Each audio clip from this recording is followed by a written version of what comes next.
प्रश्नावली 2.2 का जो बाकी जो प्रश्न था उनको देख लेते हैं। तो जो बचा हुआ जो प्रश्न है वो है प्रश्न क्रमांक 3, सिद्ध कीजिए।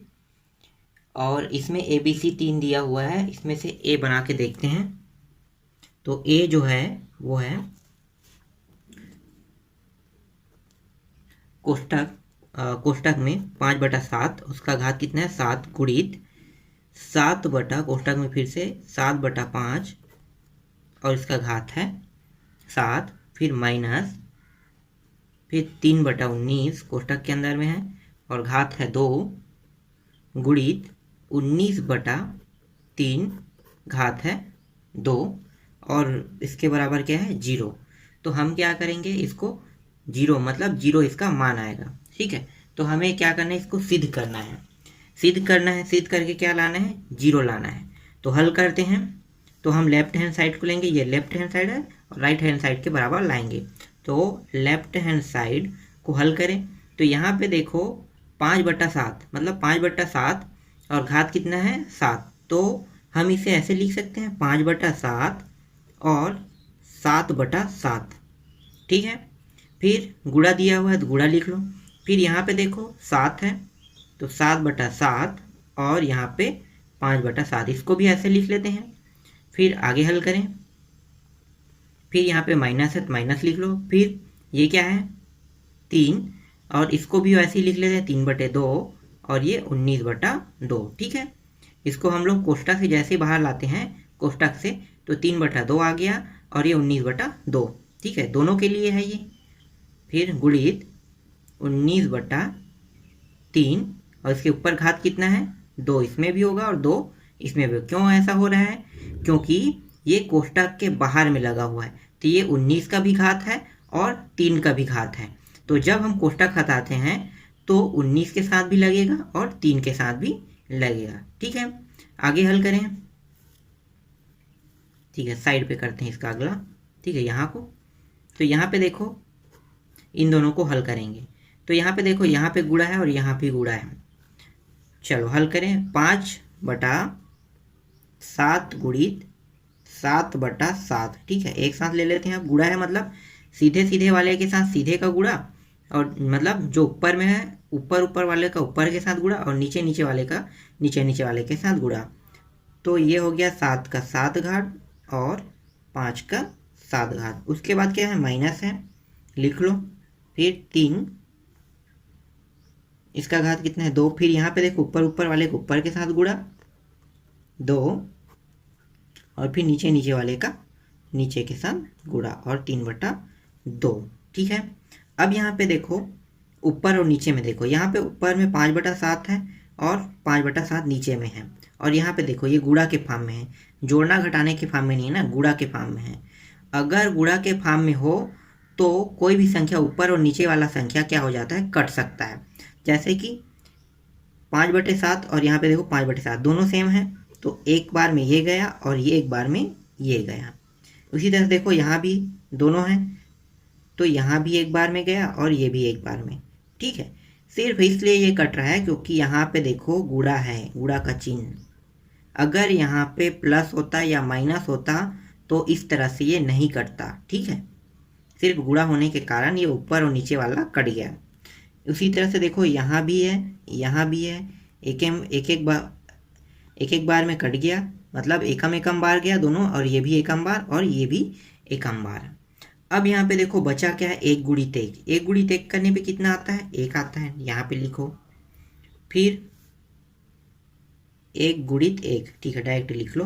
1 गुणित 1 करने पर 1 आया। नीचे में भी देखो 1 गुणित 1 करने पर कितना आया, 1 आया। फिर क्या था, माइनस है तो माइनस लिख लो। फिर 1 गुणित 1, 1 आया। फिर नीचे में क्या है, 1 गुणित 1, फिर 1 आया। ठीक है, अब आगे और हल करें। फिर 1 गुणित, कहाँ पे है, सॉरी यहाँ पे है 1/1 माइनस 1/1। तो 1 के साथ 1 का भाग दें, अगर 1 के साथ इस 1 का भाग दें तो क्या आएगा, 1 ही आएगा। तो इसको ऐसे लिख सकते हैं 1 - 1 ऐसे।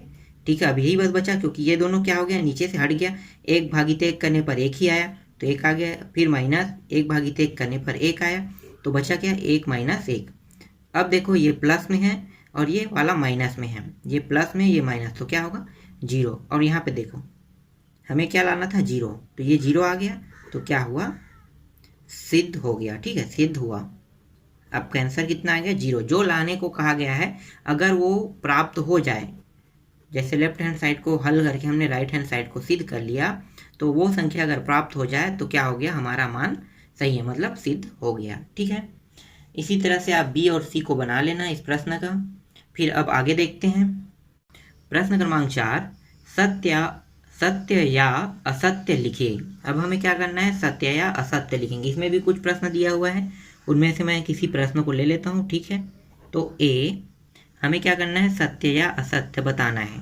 ठीक है, तो हमें सत्य या असत्य कैसे पता चलेगा, या तो हम उसे हल करेंगे तो हमें सत्य या असत्य पता चलेगा, या हमें अगर मालूम है कि ये सत्य है और ये असत्य है तो हम इसे पता कर सकते हैं।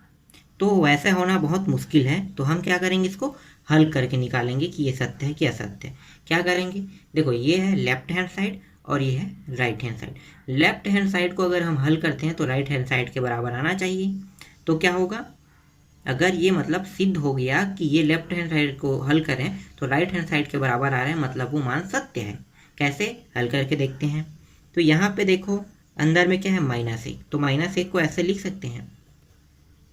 ठीक है, उसके बाद क्या है, गुणा 5/4 और घात कितना है, अब देखो घात है 65, तो दोनों का घात होगा, इसका भी घात 65, इसका भी घात 65। ठीक है, अब इसी को और आगे हल करो, तो ये नीचे में जगह नहीं है, थोड़ा कम दिखाई देगा, इसलिए ज़्यादा अगर हल हो सकता है तो मैं बगल में करते जा रहा हूँ। ठीक है, अब यहाँ पे देखो ये -1 है और -1 है। अब -1 का जो घात को देखो तो घात कितना है, 65 है। 65 सम है कि विषम है, विषम है।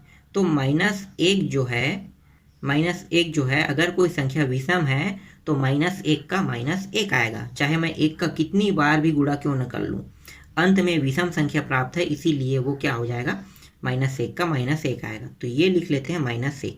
65 बार गुणा करने से अच्छा है कि अगर विषम संख्या है तो सीधा क्या लिख दो, -1, क्योंकि अगर हम 1 का गुणा उसी के साथ करें तो वही अंक प्राप्त होगा। बस माइनस और प्लस माइनस के बारे में, माइनस जो होगा वो क्या है, अगर विषम संख्या होगा तो माइनस आ जाएगा। ठीक है, तो -1 का -1 आया विषम होने के कारण, सम होता तो सिर्फ 1 आता। ठीक है, विषम है तो -1 आया है। आगे बढ़ते हैं, फिर गुणित ये कितना है, 5/65, तो इसको ऐसे लिख सकते हैं 5/65 और 4/65। ठीक है, आगे और हल कर लेते हैं, आगे और हल हो सकता है। तो ये देखो ये जो -1 है इसको इसमें यहाँ पे गुणा कर सकते हैं, तो गुणा कर देते हैं। तो -1 और -1 गुणित इसके साथ पूरा जब गुणा करेंगे तो 5/65, ऊपर वाला संख्या तो ऊपर के साथ ही गुणा होगा, तो -1 गुणित 5 का घात कितना है, 65 के साथ गुणा होगा, तो ये आ जाएगा